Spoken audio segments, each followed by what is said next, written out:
Heart beat scan ఒక్క second లోనే world class 640 slide CT scan ఇప్పుడు మీ విస్టా ఇమేజింగ్ బంజారా హిల్స్ లో. నమస్తే, welcome to healthy conversations with IT media. నేను మీ Jhansi. So ఈరోజు మనతో ఉన్నారు జనార్దనాచారి గారు, ఆక్యుప్రెసిస్ట్ అలాగే హీలర్ కూడా. మరి వెయిట్ లాస్ కోసం చాలామంది చాలా ప్రయోగాలు చేస్తూ ఉంటారు. ఈ వెయిట్ లాస్ అవ్వాలనే భాగంలో ఫుడ్ మారుస్తారు, జిమ్కి వెళ్తారు. కొంతమందికి వర్కౌట్ అవుతుంది, చాలామంది ఫెయిల్ అవుతూ ఉంటారు వెయిట్ లాస్ అవ్వడానికి. మరి ఆక్యుప్రెషర్ పాయింట్స్ వెయిట్ లాస్కి ఏమైనా ఉన్నాయా అడిగి తెలుసుకుందాము. And food habits, life style కూడా అడిగి తెలుసుకుందాం. నమస్తే సార్. నమస్తే అమ్మా. ఒబేస్ ఉండి బాగా వెయిట్ లాస్ అవ్వాలనుకునే వాళ్ళకి కనీసం ఒక 4 kgs తగ్గడం కూడా చాలా పెద్ద విషయం అనమాట. చాలా హ్యాపీగా ఫీల్ అవుతుంటారు, ఓకే స్టార్ట్ అవుతున్నాము తగ్గడం అని చెప్పి. కానీ కొంతమందిలో ఎంత ట్రై చేసినా వెయిట్ లాస్ అవ్వలేకపోతుంటారు. వెయిట్ లాస్ అన్నప్పుడు అసలు మనం గుర్తుపెట్టుకోవాల్సింది ఏంటి? ఆక్యుప్రెషర్ పాయింట్స్ ఏమైనా ఉన్నాయా? ఈ ఆక్యుప్రెషర్ అనే వైద్యంలో మన ఒబెసిటీకి, స్థూలకాయానికి చాలా చక్కని పరిష్కార మార్గాలు ఉన్నాయి. చేసి చూడండి రిజల్ట్స్ ఎలా ఉంటాయో మనం వాళ్ళే చెప్తారు మనకు. ఓకే, ఇప్పుడు ఎస్పెషల్గా SP9 అని ఒక పాయింట్ ఉంది. డైరెక్ట్ పాయింట్కి వచ్చేస్తే స్ప్లీన్ మెరిడియన్లో 0.9 అని ఉంటుంది, అది మోకాల దగ్గర ఉంటుంది. ఆ విషయాలు చెప్దాం. ఆ విషయం ఎలా, ఆ పాయింట్ ఎక్కడ ఉంటుంది, ఎలా ప్రెషర్ చేయాలి, ఎంతసేపు చేయాలి, రోజుకి ఎన్నిసార్లు చేయాలి, అది చెప్దాం. ముందు గుర్తుపెట్టుకోవాల్సింది స్ప్లీన్ 9 అనే పాయింట్ని కనుక రెగ్యులర్గా 2 కాళ్ళలో అలా మసాజ్ చేయడం కానీ ప్రెషర్ చేయడం కానీ చేస్తూ పోతుంటే ఒబెసిటీ ఖచ్చితంగా తగ్గి తీరుతుంది. ఓకే, స్థూలకాయం నుంచి బయటపడవచ్చు. కన్సిస్టెన్సీగా చేయాలి, కన్సిస్టెంట్గా చేయాలి. Correct, continue. అదే మన వాళ్ళు ఏం చేస్తారంటే కొంతకాలం చేసి కొంచెం రిజల్ట్ రాగానే ఆపేయడం అట్లా కాకుండా కొద్ది వారాలు చేయాలి. ఎందుకంటే ఇది ఒక రోజులో వచ్చిన స్థూలకాయం కాదు, ఇది మెల్లగా వచ్చింది. అసలు స్థూలకాయం ఎందుకు వస్తుంది? దానికి మేజర్గా ఒక 4 కారణాలు చెప్పుకోవచ్చు. ఒక 4 అనుకుందాం. ఒకటి బేసిక్గా ఏంటంటే ఫ్యామిలీ హిస్టరీ.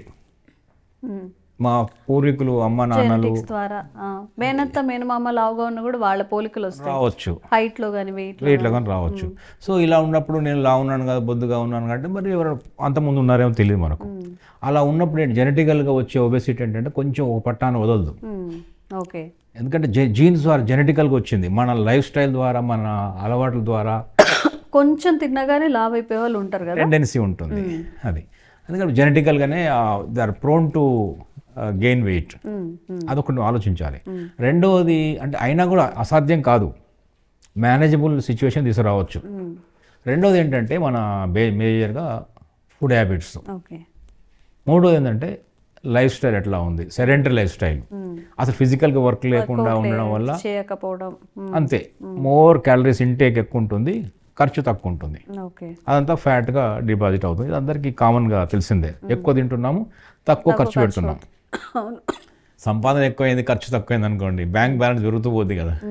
అది పెరిగినా పర్వాలేదు, కానీ ఇది కూడా అంతే. ఎక్కువ తింటున్నాము, తక్కువ ఖర్చు. అంటే ఏమైనా ఫిజికల్ యాక్టివిటీ లేదు, చెమట తీయకపోవడం, స్వెట్ రావడం లేదు, సిట్టింగ్ జాబ్ కదా అందరికీ మేజర్గా. ఇదొక కారణం. ఇంకొక కారణం ఏమై ఉంటుందంటే ఈ కొంతమంది లోపల ఈ థైరాయిడ్ సమస్యలు ఉన్నాయనుకోండి, హైపోథైరాయిడిజం ముఖ్యంగా. హైపోథైరాయిడ్ ఉన్నా కూడా ఈ వెయిట్ గెయిన్ అవుతుంటారు. ఓకే, సో అది మెడికేషన్ సంబంధించి ముందు థైరాయిడ్ని ఫిక్స్ చేయకుంటే ఈ ఒబేస్ని తగ్గించడం కష్టమవుతుంది. ఇది కూడా చూసుకోవాలి. ఇక ఎందుకు ఎలా దీన్ని ఇందాక చెప్పిన ఆక్యుప్రెషర్ పాయింట్ మన మోకాల దగ్గర చేసుకుంటూనే కొంచెం డయట్ చెప్పి మన పాయింట్ ఎక్స్ప్లెయిన్ చేస్తే బాగుంటుంది. డయట్ ఏం చేయొచ్చు అంటే, ఎలా తినాలంటే ఏం లేదు, సింపుల్. ఏదైనా తినండి, కానీ కొంచెం సిస్టమేటిక్గా తింటే ఈ పెద్ద సమస్యని మనం అధిగమించవచ్చు. ఫర్ ఎగ్జాంపుల్, ఒకటి అవాయిడ్ చేయాల్సిన టైం చెప్దాం. ఉదయం 9 నుంచి 11 మధ్యలో, ఉదయం 9-11 ఆ మధ్య 2 గంటల పాటు ఏ ఆహారం తీసుకోకుండా ఉండడం బెటర్. ఓకే, 2 గంటలు అవాయిడ్ చేయమని చెప్తున్నాం. ఏమి ఉదయం 9 నుంచి 11 గంటలకు టిఫిన్ చేసేటైతే 9 లోపు చేయాలి, 9 లోపు చేయమంటున్నాం. భోజనం అయితే 11 తర్వాత 12-1:30 లోపు 2 hours మాత్రం తినకూడదు. ఇది ఒకటి చూడండి, ట్రై చేసి చూడండి. ఏమవుతుంది ఇది తినకుంటే, ఆ 2 గంటలు తినకుండా తగ్గుతామా అని అనుమానాలు పెట్టుకోకండి. దానికి ఒక లాజిక్ ఉంది. ఎందుకంటే ఇది ఆక్యుపంక్చర్ టెక్స్ట్ పుస్తకాలు లేదా గ్రంథాలు ఏం చెప్తున్నాయి అదే చెప్తున్నాం మేము. ఏదో సొంత కవిత్వం కాదు, మా క్రియేషన్ కాదు. అది ఒక స్ప్లీన్ అనే టైము ప్యాంక్రియాస్ అనే ఫంక్షనింగ్లో ఉండే టైం అది. ఆ స్ప్లీన్ ఏం చేస్తుందంటే ఆ తిన్న ఆహారం యొక్క సారాలని ఫుడ్ ట్రాన్స్పోర్టేషన్ చేసే టైం అది. ఓకే. ట్రాన్స్ఫర్మేషన్ చేస్తుంది అంటే ఫుడ్ని శరీరానికి అనువైన విధంగా మార్చుకుంటుంది అండ్ ట్రాన్స్పోర్టేషన్ చేస్తుంది, వివిధ ఆర్గాన్స్కి సప్లై చేస్తుంటుంది స్ప్లీన్. అంటే స్ప్లీహం అనే ఒక ఆర్గాన్ ఉంది, అది ఆక్యుపంక్చర్లో ఇంత అద్భుతమైనటువంటి కార్యక్రమాలు చేస్తుంది. బ్లడ్ ప్రొడక్షన్లో కూడా స్ప్లీనే పనిచేస్తుంది. సో ఇవి చేస్తున్నప్పుడు మనం ఫుడ్ తిన్నాం అనుకోండి 9 to 11 దాని టైం అది. ఆ టైంలో చాలామంది 9 to 11 తింటున్నారు. ఇది ఒక కారణం. ఇది ముందు మానేయండి అని ఒకటి అడుగుతున్న సూచన. ఓకే. ముందు తిన్నాం అనుకోండి స్టమక్ టైం ఎప్పుడు 7 to 9 ఆ టైంలో తినొచ్చు. ఓకే. ఆ టైంలో తినొచ్చు, మంచిగా తినొచ్చు. కొంచెం కార్బోహైడ్రేట్స్ తగ్గించమని చెప్తున్నాము, ప్రోటీన్ డైట్ కొంచెం పెంచమంటున్నాము, అట్లాగే కొంచెం fibre rich food, fruits, vegetables దండిగా తీసుకోవాలి. ఓకే. ఇప్పుడు ఫర్ ఎగ్జాంపుల్ రాత్రి భోజనం ఉందనుకోండి, మధ్యాహ్నం భోజనం 1-1:30, రాత్రికి వచ్చాము, ఈవినింగ్ ఎప్పుడు తినొచ్చు? నైట్ భోజనం 7 లోపు 7:30 లోపు అనుకుందాం. మరి 7 అంటే కష్టం, తినలేకపోతున్నారు. వెళ్ళలేదు 7:30 అనుకుందాం అమ్మ. 7:30 మ్యాక్స్ ఒక అరగంట బోనస్ లాగా ఇచ్చుకోవచ్చు. 7 to 7:30 తినొచ్చు. ఎప్పుడు ఏం తిన్నా కూడా ఒక పెద్ద కండిషన్ ఏంటంటే, ఇది ఒబెసిటీ అనే సమస్యకు ఒక కండిషన్ ఉంది ఎలా తినాలనేది. నమిలి తినాలి. బేసిక్ పాయింట్ గుర్తుపెట్టండి, నమిలి తినండి. ఫుడ్ అనేది సగం మన మౌత్లోనే డైజెస్ట్ అయిపోవాలంట. అంటే స్టమక్ అంత శ్రమ ఇవ్వకుండా మనం, అంతేనా సార్ లాజిక్? అదొక లాజిక్, అది మేజర్ రీజన్ అదే. ఇక్కడ దంతాలు ఉన్నాయి కదా, పండ్లు ఇక్కడే ఉన్నాయి, పొట్టులు దంతాలు లేవు నమలడానికి. సో ఇక్కడ నమలాలి బాగా. నమలడానికి రకరకాలు ఉన్నాయి, చూయింగ్ చేసేటివి ఉన్నాయి, గ్రైండర్స్ ఉన్నాయి, రకరకాల టీత్ ఉంది ఇక్కడనే. కాబట్టి దాన్ని మెల్లగా వాడాలి, తెలుసు కదా. టైరింగ్ చేసేవి కొన్ని ఉంటాయి దంతాలు, గ్రైండర్స్ అనే దంతాలు కొన్ని ఉంటాయి, దంతాలు చాలా ఉన్నాయి కదా. సో అవన్నీ కూడా ఫుడ్ అంతా ఇక్కడ మ్యాక్సిమం నమలాలి. నమిలినప్పుడు ఏమవుతుందంటే 2 ప్రయోజనాలు ఉంటాయి. ఒకటి, పొట్ట మీద డైరెక్ట్గా భారం తగ్గుతుంది. రెండవది, proper mixing of saliva, digestive juices అని ఇక్కడ దానికి యాడ్ అవుతాయి. ఆ డైజెస్టివ్ జ్యూసెస్ యాడ్ అయినప్పుడు అవన్నీ కూడా మంచి కైమ్లాగా మారిపోయి అది మెల్లగా పొట్టలోకి జారుకుంటుంది, స్టమక్లోకి వస్తుంది. ఈ అన్నవాహిక నుంచి నమిలి ముద్ద యొక్క రుచి, మళ్ళీ చెప్తున్నాను, ఒక ముద్ద, ప్రతి ముద్ద ఒక రుచి ఉంటుంది, టేస్ట్ ఉంటుంది కదా ముద్ద, టేస్ట్ ఆ రుచి నాలుక మీద నోట్లో డిజాల్వ్ అయిన దాకా నమలాలి. అది తర్వాత ఇంకా వీలైతే మోకాలు నొప్పులు లేవు, నేను కూర్చోగలుగుతా అంటే మనం పీట కింద గ్రౌండ్లో ఒక పీట వేసి పీట మీద కూర్చొని తినడం బెటర్. అంటే ఈ మన డైనింగ్ టేబుల్ కల్చర్ కన్నా కూర్చోగలిగితే. నేను కూర్చోలేనండి, డైనింగ్ టేబుల్ అలవాటు అయిందంటే పర్వాలేదు, మెల్ల తినాలి. ఇక 3వ రీజన్ ఏంటంటే, మెల్ల తినడం వల్ల ఒకటి లాలాజలం బాగా మిక్స్ అవుతుంది, 3వది కెమికల్స్ మిక్స్ అవుతాయి. ఇంకా మెల్ల తినడం వల్ల ఏమవుతుందంటే ఎక్కువ నమిలినట్టు అవుతుంది, పొట్ట మీద భారం తగ్గుతుంది. 3వ టైం ఎక్కువ ఉంది కదా, అయినప్పుడు ఏమవుతుందంటే సెటైటీ పాయింట్ అంటాం, సాచురేషన్ పాయింట్ అంటాం. బ్రెయిన్కు ఇంత ఫుడ్ తింటున్నాం, ఇలా తింటున్నప్పుడు కొంత ఫుడ్ రాగానే అక్కడ గ్లూకోజ్ రిలీజ్ స్టార్ట్ అయిపోతుంది. అప్పుడు బ్రెయిన్ ఏం చేస్తుందంటే ఒక ఇండికేషన్ ఇస్తుంది, ఫుడ్ వస్తుంది, ఎనర్జీ అందుతోంది, ఇక చాలే అనే ఇండికేషన్ వస్తుంది. ఇదంతా రావడానికి ఒక 10 నిమిషాలు టైం పట్టవచ్చు. ఈ 10 నిమిషాలు 5 నిమిషాల్లోనే మనం ఏం చేస్తున్నాం అంటే తినాల్సిన ఎక్కువ తినేస్తున్నాం. అందువల్ల అది నష్టం జరుగుతుంది. నిజంగా వెయిట్ లాస్ అన్నప్పుడు కాన్షియస్గా తినడం అనేది కూడా చాలా కీ రోల్. అంటే ఎక్కువ తినకుండా తక్కువ తినాలి, ప్లస్ తక్కువ తిన్నామని అనిపించకూడదు, అట్లా మాయ చేయాలన్నమాట. మాయ చేయాలి అంతే. కాషియస్లీ అంటాం. కాన్షియస్ ఉండాలి, కాషన్ కూడా ఉండాలి, జాగ్రత్తలు ఉండాలి, స్పృహతో తినాలి, ఏం తింటాను అనే స్పృహ తినాలి. ఇది మేజర్. ఇక అంటే ఇది తినడం వల్ల ఏమవుతుందంటే తక్కువ తినగలుగుతాము, ఇక చాలని బ్రెయిన్ మనకు ఒక ఇండికేషన్ ఇస్తుంది. ఏమవుద్దంటే యాక్చువల్గా ప్రాబ్లము, మనం ఎంత అవసరమో అంతకంటే ఎక్కువ తింటున్నాం. ఇదంతా కూడా అర్బన్కు సంబంధించిన సమస్య ఇది. ఇంకా రూరల్ ఇండియా, ఇంకా పూర్ ఇండియా చాలా ఉంది పాపం, అక్కడ తినడానికి కూడా లేదు. అక్కడ ఏమవుతుందంటే ఒబెసిటీ ప్రాబ్లం లేదు, అక్కడ మాల్ న్యూట్రిషన్ అయిపోయి వీక్గా ఉండి బోన్స్ బయట కనిపించే అది వేరే డిసీజ్ వస్తున్నాయి. అది దాని గురించి మనం మాట్లాడట్లేదు. మనం ఇప్పుడు ఎంతసేపు మాట్లాడినా కూడా ఒక అర్బను, ఎలీటు, ఫుడ్ అవైలబిలిటీ ఎక్కువ ఉన్న ప్రదేశాల గురించి చెప్తున్నాం మనం. నిజంగా కూడా ఎక్కువైందమ్మా ఇప్పుడు. ఎంత అంటే ఇలా కొడితే జొమాటో, ఏదో రకరకాల యాప్ల ద్వారా ఫుడ్ వచ్చేస్తుంది మనకు. ఒకప్పుడు లేదుగా, మన లైఫ్ అంతా ఫుడ్ గురించే ఉండేది. ధాన్యం తేవాలి, దంచాలి, ఇవన్నీ ఆ రోజులు చూసాం కదా ఒకప్పుడు. సో ఆ కష్టం లేదు ఇప్పుడు, డైరెక్ట్గా ఫుడ్ వస్తుంది కాబట్టి ఎక్కువ తింటున్నాం మనం. ఇంకొకటి ఏంటంటే అప్పుడు పడ్డ కష్టం లేదు, ఫిజికల్ యాక్టివిటీ బాగుండేది, వ్యవసాయం అన్ని రకాల కష్టం, ఎండల్లో కష్టపడే వాళ్ళు. ఇప్పుడు లేదు, ఫుడ్ ఏమో ఎక్కువైంది అవైలబిలిటీ, కష్టమేమో తక్కువైంది. ఈ గ్యాప్లో ఒబెసిటీ అనేది పెరిగిపోయింది. సో అందుకనే ఇది నమిలి తినడము, టైం ప్రకారం తినడము, మెల్లగా తినడము, ఇది కూడా. ఇక తినే ఆహార పదార్థాలు కూడా ఏం చేయాలంటే మేజర్గా వాటర్ కంటెంట్ ఉన్నది తినాలి. సొరకాయలో వాటర్ ఉంటుంది, పొట్లకాయలు ఉంటుంది, బీరకాయలో ఉంటుంది, వంకాయలో ఉంటుంది, దోసకాయలో ఉంటుంది, ఇట్లా వాటర్ కూరగాయల్లో ఉంటుంది, మంచి వాటర్ కంటెంట్ ఉన్నది తినాలి. ఇంకొకటి ఏంటంటే రైస్ ఎందుకు తగ్గించామంటే, రైస్ అనుకోండి ఇప్పుడు మనం ఇంత రైస్ ఇంత నుంచి ఇంత దాకా తినేస్తారు. డిపెండ్స్ అపాన్ అది కూర బాగుంటే ఇంకెక్కువ తింటారు, కర్రీ బాగుంటాయి. సో రైస్ ఎక్కువ తింటున్నారు, కూర తక్కువ తింటున్నారు. అలా కాకుండా కర్రీస్ ఎక్కువ తినమంటున్నాము, అన్నం తక్కువ తినమంటున్నాం. అదే equal quantities of rice and curry, లేకపోతే అదే అంటారు కదా అన్నంలో కూర కాదు, కూరలో అన్నం కలుపుకొని తినాల్సిన పరిస్థితి వచ్చింది ఇప్పుడు చేయాలి. ఎందుకంటే మనం ఇప్పుడు ఏం లేదు, సింపుల్ లాజిక్. ఇప్పటిదాకా మనం ఏదైతే మిస్టేక్ చేసి వచ్చామో దాన్ని రివర్స్ చేయాలి. ఇప్పుడు ఇది ఎక్కువ తిన్నాం, ఇది తక్కువ తిన్నాం, అన్నం ఎక్కువ తిన్నాం, కూర తక్కువ తిన్నాం.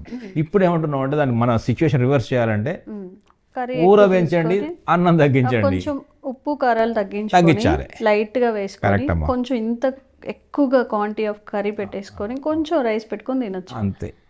ఎప్పుడైనా సైడ్ డిష్ లాగా రైస్ తిన్నప్పుడు మన వెయిట్ తగ్గడం కానీ ఆ రోజు పొట్ట కూడా తేలిగ్గా అనిపిస్తుంది.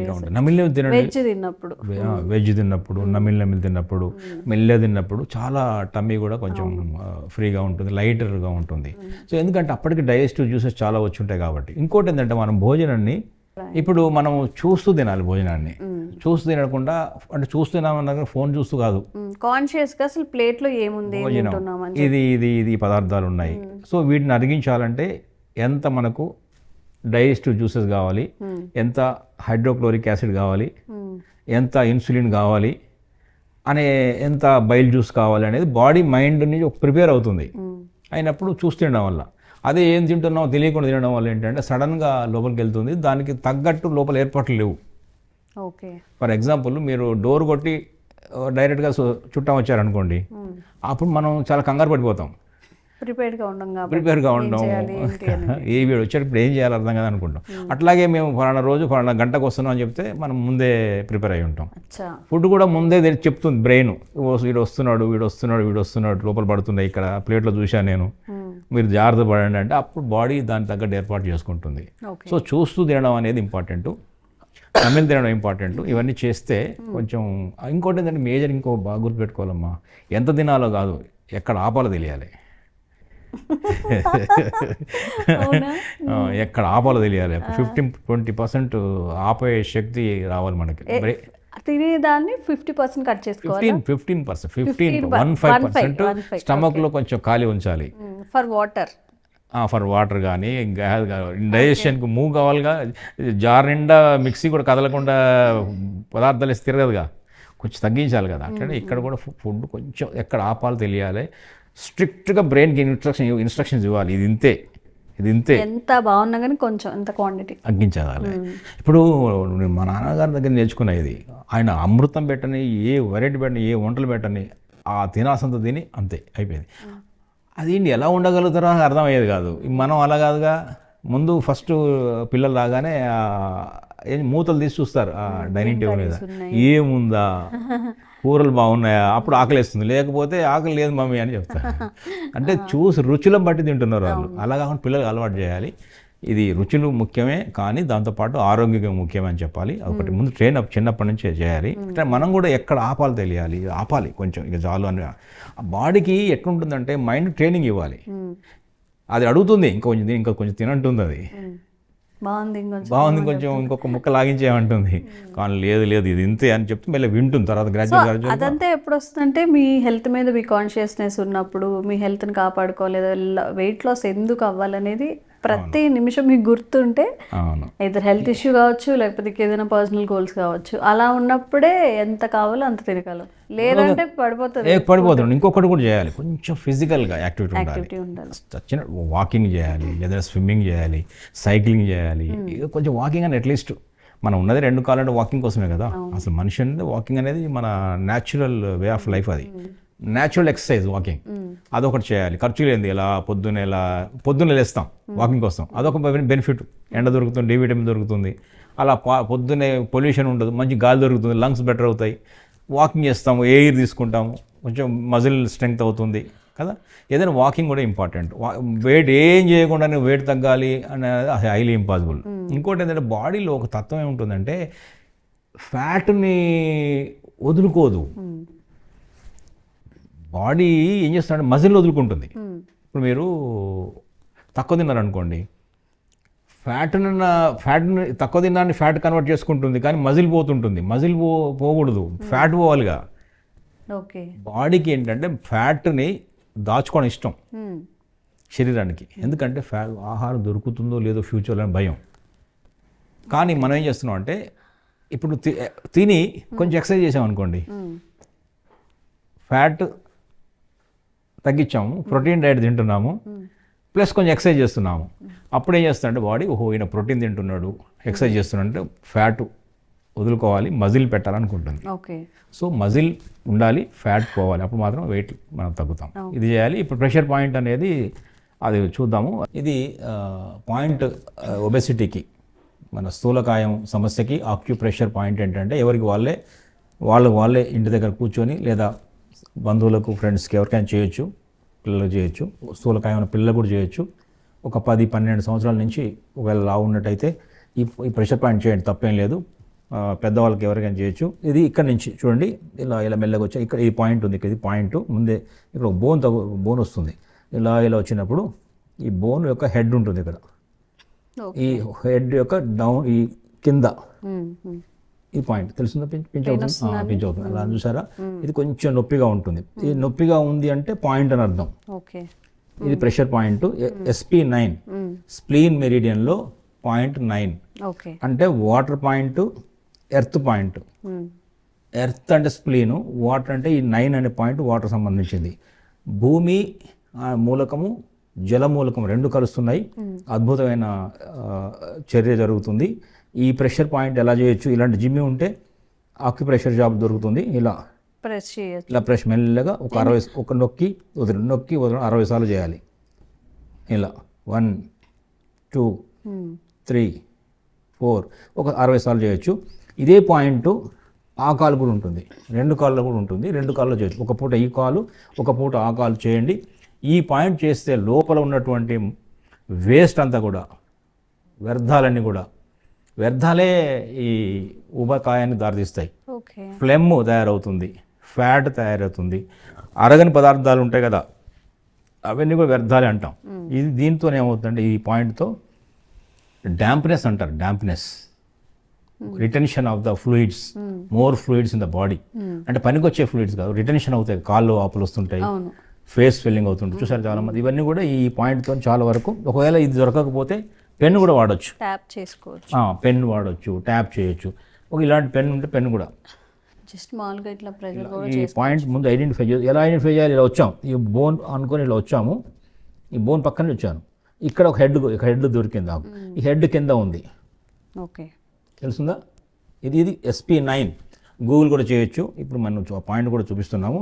ఈ పాయింట్ ఇలా 1 2 ఇలా పెన్తో కూడా చేయొచ్చు. ఒకవేళ ఇది కూడా లేకుంటే మనం ఏం చేయొచ్చు అంటే ఇక్కడ ఈ మోకాలుకి సమీపంలోనే ఉంది కాబట్టి ఈ పాయింట్ ట్యాప్ చేసుకోవచ్చు. ఓకే, ఇలా 2 కాళ్ళకు ట్యాప్ చేయండి, 2 పూటలు చేయండి.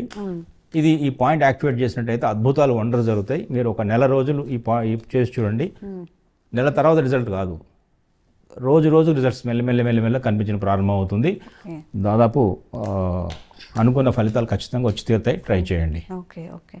సో కేవలం మీరు చెప్పారు కదా, ప్రెషర్ పాయింట్ చేసుకుంటేనే వెయిట్ లాస్ అవుతాము అని చెప్పి అట్లా అడగద్దు. మన స్లీప్ సైకిల్ కానీ, తీసుకునే ఫుడ్ కానీ, మన స్ట్రెస్ లెవెల్ మనం మేనేజ్ చేసుకునే దాన్ని అన్నీ ఇంక్లూడ్ చేసుకొని ఉంటుంది. వాటితో పాటుగా ప్రెషర్ పాయింట్స్ కూడా చాలా హెల్ప్ చేస్తాయి వెయిట్ లాస్కి. అంటే ఈ ప్రెషర్ పాయింట్ చేయడం ద్వారా మంచి నిద్ర కూడా వస్తుంది. ఓకే. ఇప్పుడు వెయిట్ రిడక్షన్లో sleep is also very important. ఆ నిద్ర ప్రాపర్ రావాలన్నా స్ట్రెస్ కూడా ఇంపార్టెంట్. ఆ స్ట్రెస్ తగ్గాలన్నా ఈ పాయింట్ హెల్ప్ అవుతుంది. ఓకే. సో ఇటు ఫిజికల్గా మార్పు తీసుకొస్తుంది, మైండ్ మీద కూడా కామ్నెస్ తీసుకొస్తుంది. అందువల్ల మనకు ప్రాపర్ నిద్ర వస్తుంది, ప్రాపర్ ఎలిమినేషన్ జరుగుతుంది, ఆకలి డైజెషన్లో బ్యాలెన్స్ అవుతుంది. ఇది అద్భుతమైన ఫలితాలు ఇస్తుంది. ఓకే. ఓకే. సో ఇలాంటి మంచి అవేర్నెస్ కల్పించే ఆక్యుప్రెషర్ పాయింట్స్ ఇంకొన్నింటిని మీకు అందించే ప్రయత్నం జనార్దనాచారి సార్తో చేస్తూనే ఉంటాము. Thank you so much sir. నమస్తే అమ్మా, థ్యాంక్ యూ.